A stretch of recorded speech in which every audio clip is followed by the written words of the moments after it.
کہتا ہے مجھے علی کی بیٹی سے ذرا کلام کرنا. زینب مجھ سے بات کرو, مجھے تم سے بات کرنی ہے. زینب نے کوئی جواب نہیں دیا, اس لیے کہ یزید اس لائق نہیں ہے کہ علی کی بیٹی بات کرے. کہا مجھ سے بات کرو.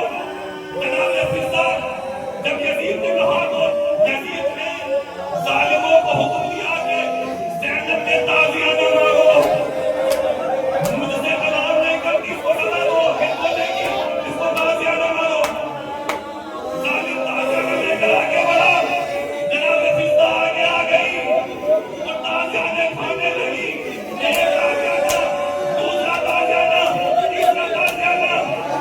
جناب زینب کہتی اما فضا جب لہو بہنے لگا ہاتھوں سے, اما فضا یہ تازیہ نے مجھے مرنے دو. فضا کہتی ہے زینب اما بھی کہتی ہو اور تازیانے کے لیے کہتی ہو جاؤں, آج ہی کے دن کے لیے تو میں زندہ ہوں. اس کے بعد جناب فضا نے کہا تلوار ہے کہ کیا یہاں کوئی حبشی نہیں ہے. جیسے یہ جملہ سنا 117 حبشی کھڑے ہو گئے تو ہم ہیں ہمش کے رہنے والے. جناب فضا کہتی ہے ذرا مجھے یہ بتاؤ کہ تمہارے بادشاہ کا نام کیا ہے. حبشی کہتے ہیں کہ ہمارے بادشاہ کا نام عنکبوت ہے. کیا زندہ ہے یا مر گیا؟ کیا وہ تو مر گئے؟ تب کون حکومت کرتا ہے؟ تب ان کی بیٹی ہے, شہزادی ہے جو ان کی جگہ حکومت کرتی ہے. تب مجھے اپنی شہزادی کا نام بتاؤ. جب یہ جملہ کہا تو جانتے حبشیوں نے کیا کہا؟ حبشی کہتے ہیں اے ضعیفہ, ہماری شہزادی ایسی نہیں ہے کہ ہم ان بے غیرتوں میں اپنی شہزادی کا نام لیں, ان بیواریوں میں اپنی شہزادی کا نام لیں. اچھا یہ بتاؤ تمہاری شہزادی کہاں ہے؟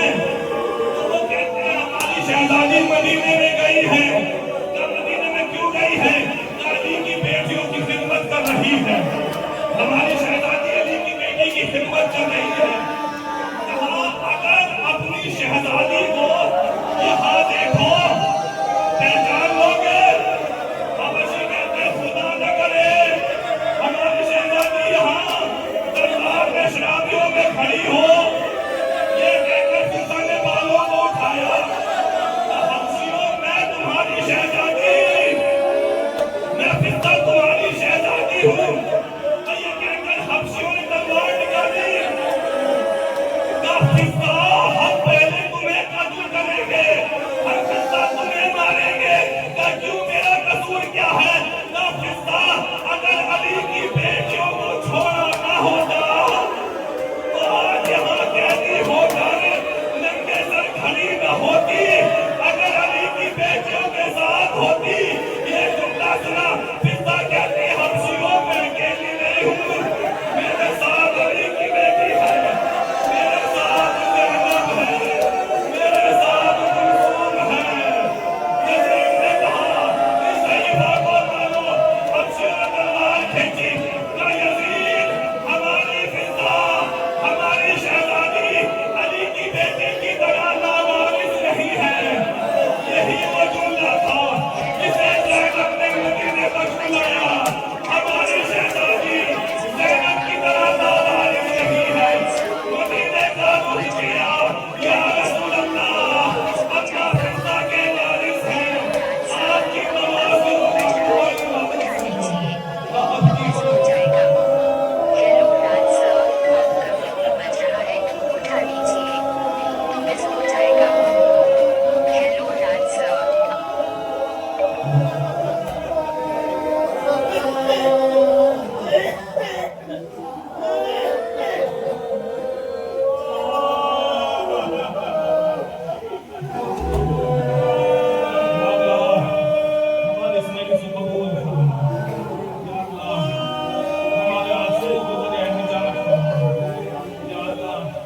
ہمارے امام زمانہ کے ظہور میں توجہ فرمائے اور ہم کو